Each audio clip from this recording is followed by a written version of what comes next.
Hello guys and welcome. This is going to be the third episode of Sycamore Roots. We are going to be going over chapter 4. As you guys can see, we are starting off with just the found drawing of Artist Unknown from the last one. Ooh, so scary. I have accidentally closed it, so give me 1 second. Now, let's get started with episode 3. Cue the intro music!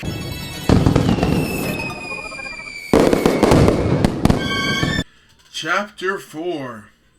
The Spiral.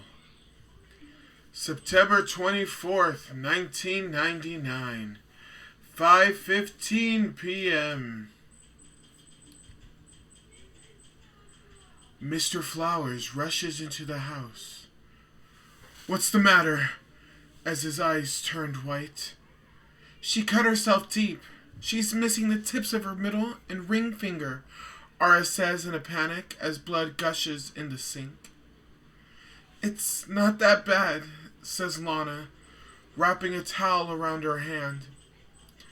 Mr. Flowers goes to her, picks her up, and takes her to the car. They rush her to the doctor's office in town. They gave her stitches to close the wounds and some herbal medicine for the pain. "Make sure she drinks 2 spoonfuls a day to help ease her pain," said the doctor. "The baby is due any time soon." They leave the doctor's and head back to the house. They go inside. "What happened? How did you cut yourself so badly?" said Mr. Flowers, concerned with the pale face. "I was going to surprise you at the mill, and the knife slipped and cut my fingers before you came through the door," Lana said with tiredness in her breath. "Please, don't be mad," said Lana, with a tear forming around her lower eyelid. "I'm not mad. I was scared, that was all." Mr. Flowers holds her tight. Soon, there are tiny feet scurrying around our house as Mr. Flowers kisses her on her forehead. September 28, 1999. 11:45 p.m. "Push, Lana. You're almost there," the doctor calmly stated. Lana was in labor for 4.5 hours. The baby finally was ready to come out. Right on the dot, a baby girl weighing 6.5 pounds. Lana was exhausted and ready to see her new baby. A beautiful girl with her mother's features. "My perfect child," says Lana as she holds her baby tightly. The nurses clean off the baby. September 28th, 1999. 11:55 p.m. "Something is wrong," says Lana. "My back is killing me. Call the nurse." Roberto rushes out to get the nurse. She rushes into the room and checks out Lana. "You're crowning," says the nurse as she sees a head starting to come out. "What?" Lana with a puzzled look on her face. "Twins?" she says with a smile on her face, grin ear to ear. "Push," says the nurse to Lana. The second child pops out at 11:59 p.m. "A girl," says the nurse. "2 twin girls," Mr. Flowers said to Lana. "Our family has grown so much, my dear. Just get some rest. You must be tired. And we'll discuss everything in the morning, my dear," as he goes out to get Anna at the front of the clinic. September 29th, 1999, 12:10 a.m. Where is she? Mr. Flowers screamed, looking for his wife. Going up the clinic corridor, trying to look for her. Lana, he yells out. Have you seen my wife? He asks several people. He tells Ara to stay in the clinic, and he is going to go out and look for Lana. He rushes out of the clinic. A gust of wind rushes by. Lana, he screams out into the night. There was no one around, just dim streetlights that flickered wildly. He makes his way to the town square. Lana! He screams again. Where are you? The wind picked up again, ferocious as ever. A single leaf falls on Mr. Flower's hair and gets stuck. As the wind subsides, he looked up.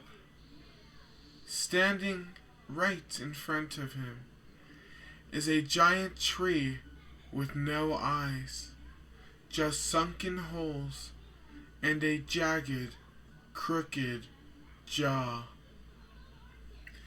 He was stunned, shaken with fear. He looks more up to see his wife being held by two branches with beautiful leaves on the tip, covered in dry blood. Lana! He screams out. Let her go. The tree ignores him. Let her go! He couldn't move his body.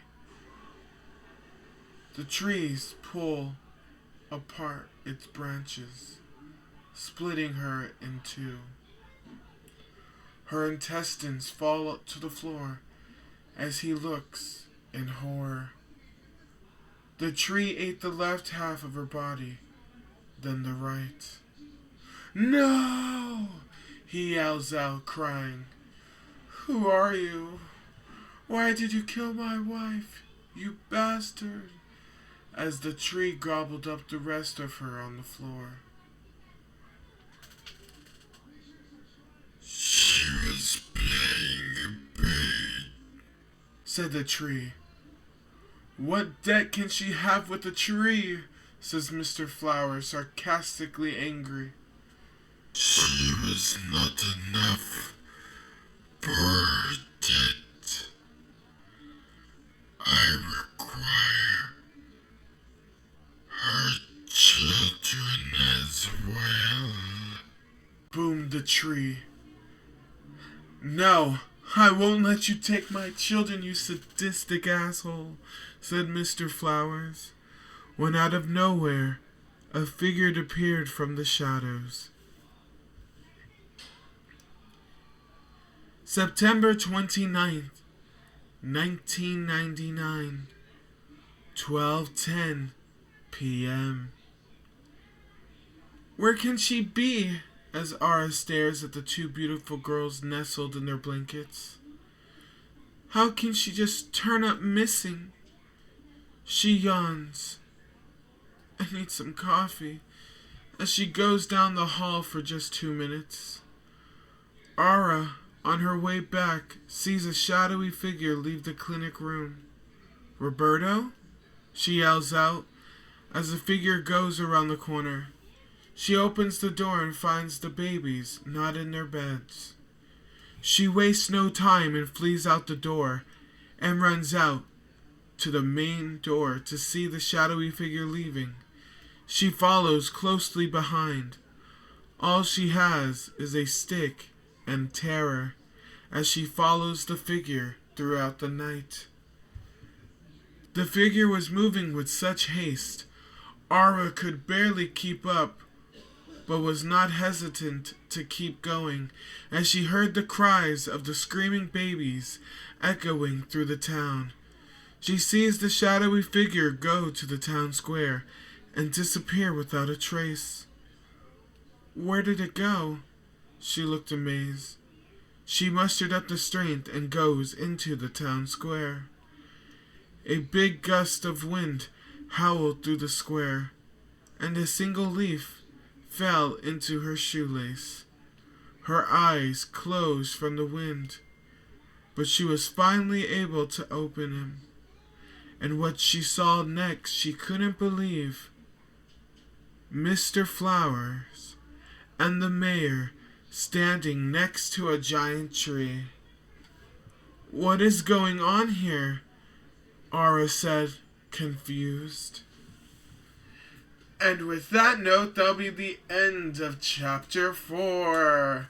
I hope you guys like it, and I hope you guys stick around for the next upcoming chapters. I guess I can give you the name. It's going to be the beginning of Sycamore. That's right, we are going back in time before anything happens, and the conclusion of what just happened, which is Roberto Flowers, Mr. Flowers' wife, is now dead from the hands of the tree. And what does he mean by a debt that she needs to pay? Hopefully we can figure that out. Maybe not in the next chapter, but maybe in the following chapters after. And with that note, I will see you guys later. And thank you guys for sticking around. Bye. Cue the outro.